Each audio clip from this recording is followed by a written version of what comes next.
le monde et bienvenue sur la chaîne. Aujourd'hui nous allons recommencer avec une phase de test de produits. Donc il y a un petit peu de tout mais pas mal de produits petit prix aussi. Donc très contente. Oui Mimi, tu es là, on le sait. Je disais très contente parce que vous savez que j'adore toujours faire découverte de ce côté-là. Il y a notamment un nouvel anti-cerne en plus Yves Rocher. Paraît-il est très courant donc hâte de tester. Il y a des news côté NYX aussi avec des produits super lumineux. On aime. Et évidemment, j'ai reçu la collection de Sana et Sephora juste hier. Je l'ai dit. Je me suis levée il y a pas très longtemps, donc c'est pas encore tout frais là-dedans. Donc sans plus tarder, on va se rapprocher et on va se make-up. J'ai deux bases mais super différentes, donc je vais voir si je vais pouvoir utiliser. Ne vous inquiétez pas.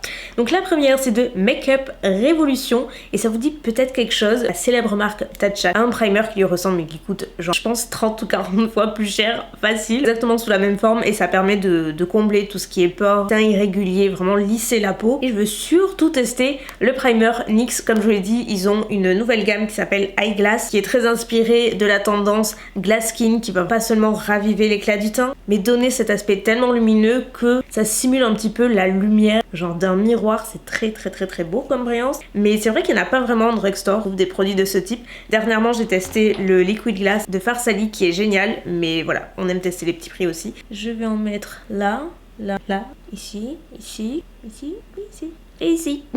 Alors vous voyez, j'en ai pas appliqué moi sur tout le visage, mais plutôt sur les zones où j'appliquerai naturellement de l'highlighter en fait. Mais en théorie, j'aurais pu en mettre sur tout le visage. J'aime bien.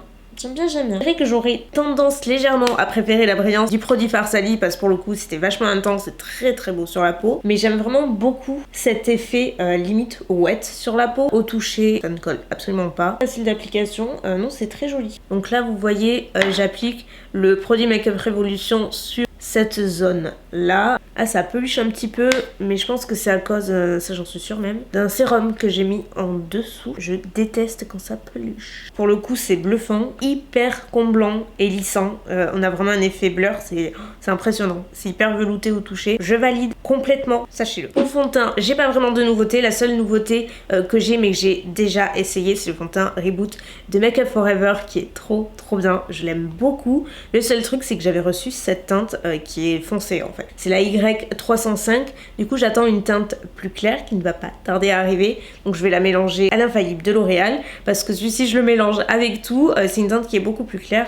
C'est la 130 donc ça va équilibrer un petit peu. En plus ils se ressemblent un petit peu. C'est pas les mêmes. C'est un petit peu la même famille de fond de teint qui va apporter de la lumière unifiée. La couvrance est modulable. En vrai ça ressemble complètement à l'infaillible hein, dit comme ça. Donc je vous dis côté anti-cerne, Yves Rocher est arrivé avec un nouvel anti-cerne à haute couvrance mais lumineux. Alors ça m'intrigue parce que là pour le coup c'est pas quelque chose qu'on a trop l'habitude de voir et encore moins chez Yves Rocher. D'ailleurs j'avais fait une vidéo sur leur make-up l'année dernière ou l'année d'avant, je sais plus, ça passe trop vite. Tout ce qui était fond de teint anti-cerne, j'étais pas transcendée. C'était pas les produits qui m'avaient beaucoup plu parce que justement c'était pas très couvrant et moi c'est vrai que j'aime bien. Donc là pour le coup j'ai très hâte de tester. Alors j'ai eu plusieurs teintes mais je sais pas ce que ça va donner. On a la beige 025 qui est possiblement celle que moi j'utiliserai. J'aime bien quand c'est quand même plus clair mais pour le coup elle est très claire.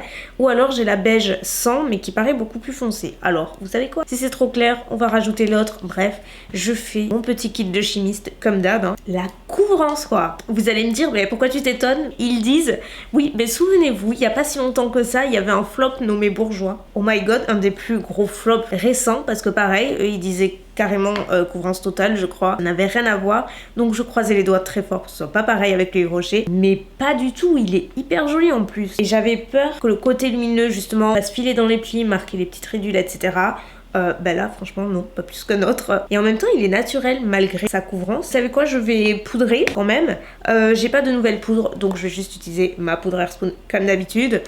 Au Beauty Blender comme d'habitude. Pareil, j'ai pas de nouveauté bronzer donc je vais utiliser toujours le Pro Bronze Fusion de Make Up Forever qui est très utilisé comme vous voyez. En revanche, je vais utiliser un des pinceaux, en tout cas je vais essayer d'utiliser un maximum de la collection de pinceaux de Sana et Sephora. Là il s'agit du S1 et c'est un pinceau poudre mais moi j'aime bien les gros pinceaux pour appliquer le bronzer et vu que je n'applique plus la poudre au pinceau comme vous l'avez vu, je me dis ça peut être pas mal. Ils sont hyper doux et vous savez quoi, pour le bronzer il est trop bien. Parce qu'il a une forme légèrement aplati. Il est pas trop bombé. Du coup, je le trouve assez idéal, même bien plus que la poudre. Je crois que c'est celui-ci que je vais utiliser maintenant. Et il est vendu, je crois, au prix de 69,99 €, 90. Vous en avez 14 à l'intérieur. Donc, c'est vrai que dit comme ça, c'est un budget, c'est certain. C'est vrai que si vous calculez à l'unité, ça revient à, je crois, pas tout à fait 5 € le pinceau. Ça reste correct et une bonne affaire. Vendu dans un étui, donc là, est ouvert. On peut servir pour ranger vos pinceaux ainsi sur votre vanity. Vous pouvez le fermer comme sur l'image. Et enfin, blush highlight, je vais réutiliser la palette Love Glow Cheek de Natasha Denona. Je l'ai utilisée dernièrement dans une vidéo cette semaine. Je vais y revenir juste dans quelques secondes. Mais je la réutilise parce que j'aime tellement. Elle fait partie des nouveautés. Donc si vous ne l'avez pas vue, vous la reverrez là. Et vous avez le blush crème ainsi qu'une multitude d'highlighters avec des textures, des finis, des couleurs différentes. C'est une palette qui est incroyable. Vraiment, si vous avez envie de craquer, vous ne serez pas déçus si vous aimez le glow. Donc là, je vais utiliser le pinceau biseauté qui est le S2B. Il me semble que celui-ci a été modifié parce que vous aviez des pinceaux déjà existants de la première collection, d'autres qui ont été modifiés, rajoutés. J'aime tellement ce blush. Il est magnifique. Je suis à fond dans les blushs en ce moment. Et je sais que ça peut faire peur les textures crème parfois, mais là, vous pouvez absolument pas vous rater. C'est super facile à utiliser. Et oui, je voulais vous dire un énorme merci sur vos commentaires, mais qui m'ont soufflé sous ma dernière vidéo. Je sais même pas quoi vous dire en fait, à part un énorme merci. Vous m'avez beaucoup touché. Tous vos témoignages, tous vos commentaires adorables. Pas seulement sur YouTube, mais sur tous les réseaux. J'ai passé toute la soirée jusqu'à minuit à tous les lire. Je sais pas ce que j'ai fait pour mériter une communauté pareille, mais vous êtes incroyables, donc vraiment merci beaucoup. Et sachez que c'était un vrai plaisir de partager ce bout de moi avec vous et de parler à cœur ouvert ainsi. Quelque chose que j'essaierai de faire un peu plus à l'avenir parce que visiblement ça vous a peut-être inspiré sur certains points et c'est vrai que je le mesure pas vraiment. Hyper touchée et ravie. Et pour le pinceau highlighter, c'est le S20. Oh zut, je suis un vrai boulet, je voulais utiliser l'highlighter pareil de la même gamme NYX. Je l'avais devant moi, je l'ai pas vu. Bon, vous savez quoi, c'est pas grave. Je vais l'utiliser par-dessus, on verra bien. Bon, c'est pas l'highlighter super bling bling non plus. Non, c'est pas ma tasse de thé. En revanche, je pense que pour faire un glow plutôt naturel et justement assez dénué, complètement dénué même de paillettes, c'est plus dans le reflet, pourquoi pas. Je vais appliquer par-dessus pour voir, mais à mon avis ça va en rajouter carrément. Ah ouais. Ça marque davantage la texture de la peau, donc ça c'est pas génial, mais c'est normal en fait. J'ai déjà d'autres textures dessous. Ah, je m'en veux, vous avez pas idée. En plus, vous savez quoi, il a l'air assez joli. En swatch, il fait moins rêver, mais je pense que sur la peau, il a cet effet justement de dimension et de reflet qui doit être super sympa. Je vais définitivement le réessayer et je vous en reparlerai, soyez-en sûrs. Évidemment, nous allons passer aux yeux. Alors, vous avez deux palettes dans la collection, je suis sûre que vous les avez déjà vues, mais au cas où, la grande se présente comme ceci. Donc là, cette fois-ci, on a une teinte beaucoup plus neutre. J'adore cette couleur, même si j'adorais l'autre palette. Et en termes de teinte, je vais y revenir juste après. Donc celle-ci est très différente de la première que je vous montre à l'écran. Je vais vous faire un close-up côte à côte que vous voyez un petit peu les différences. Elles le sont complètement. Donc personnellement, j'aime beaucoup celle-ci. Il y a des teintes que je trouve super intéressantes, notamment la néon. Je trouve que pour l'été, c'est canon. Et ce mint, j'adore. Et après, on a des teintes beaucoup plus neutres. Il y en a quand même pas mal. Sur celle-ci, on a quand même un nuancier plus neutre. Moi, c'est vrai que si je devais choisir, la première est un vrai coup de cœur. J'aime trop la tonalité de la première avec les fuchsia. Je les trouve magnifiques. Et je vous dis, il y a une deuxième palette qui est la mini. Et à l'intérieur, cette fois-ci, nous avons 6 fards à paupières, donc toujours dans des tons neutres. C'est plutôt une palette de tous les jours, facile à emmener, même si très honnêtement, la grande est certes plus grande, mais carrément pratique. Elle est pas trop épaisse, elle est pas trop lourde, elle est parfaite. Il y a un miroir. Je sais pas si vous voyez une différence. C'est écoulé quelques heures parce que j'avais un rendez-vous ce matin. Je suis partie juste avec le teint, j'ai juste mis un petit peu de mascara que j'ai enlevé entre temps, donc c'est pourquoi je suis peut-être un peu chelou en rabaisser l'inférieur parce que ça a noirci, j'en veux avec le démaquillant et tout, enfin bref. J'ai essayé de faire une petite retouche, mais il s'est écoulé quelques heures. Je suis de retour pour faire les yeux. Fait comme si de rien n'était. Alors, je vais me pencher dans le creux pour commencer et comme d'habitude, j'ai envie de vous dire, je vais prendre la couleur de transition que vous voyez juste à l'écran, donc qui est le beige jaune, qui est un petit jeu de mots pour signifier à la fois beige et jaune. Je vais passer à la couleur Macam, qui est un petit peu plus camel justement, mais qui est cette fois-ci dans la petite palette. Cette fois-ci, j'utilise le pinceau S7B, qui est par contre super pour le creux. J'aime bien ce type de forme, ça me fait penser à un pinceau Zoeva que j'utilise tout le temps. Des fards qui sont hyper faciles à travailler. Je passe ensuite au pinceau S13 et la couleur Hakuna Matata. Je l'applique légèrement dans le creux juste pour définir un petit peu. Et c'est surtout l'occasion de tester le pinceau. Et qui par contre lui me fait penser à un pinceau que j'utilise très souvent aussi, notamment dans mes vidéos, vous l'avez vu plein de fois. fois. C'était avec une collaboration Jeffree Star et Morphe. Là pour le coup c'est plus de la précision que le précédent, mais j'aime beaucoup. Hors caméra, j'ai fait mon cut quiz parce que vous m'avez déjà vu faire des tas de fois. J'ai utilisé la Bat Louise comme d'habitude et maintenant je vais appliquer ce fard qui s'appelle Wow et le pinceau S18 cette fois-ci qui est le pinceau plat de la collection, mais le fard j'aime beaucoup. C'est mon type de couleur, c'est un pêche avec des irisés dorés, il est très joli et j'ai bien envie maintenant d'appliquer le fard Africa qui est un doré mais qui tire un petit peu vers le kaki je trouve. J'utilise jamais de couleurs comme ça, je sais pas si ça va vraiment bien se marier avec, donc je vais pas jusqu'au coin externe comme vous voyez. Et avec le bout du pinceau je mélange les deux couleurs légèrement juste pour bien les fondre. Et bien écoutez, les deux se fondent assez facilement. Je pense que je vais terminer avec cette couleur qui est la Chocoladique d'un marron mat que je vais placer dans le coin externe. Et en fait jusqu'à maintenant vous l'avez vu, j'ai absolument pas bataillé, que ce soit estomper les fards ou en termes de pigmentation, tout est présent. Je vous dis ça me fait vraiment penser à la première palette. Je vous ai pas dit mais cette fois-ci c'est le pinceau S5. Je rajoute également en guise de liner avec le pinceau S17 qui est tout nouveau, qui est le biseauté, enfin il y était mais il a été modifié et elle a rajouté un petit goupillon au bout, donc ça vous connaissez ma passion pour le brossage des sourcils donc j'adhère totalement. Ajouter du fard de transition en ras des cils inférieurs comme vous voyez et on va passer à la couleur Yes You Can qui est celle qui m'a tapé dans l'œil dès le début, vous l'avez compris.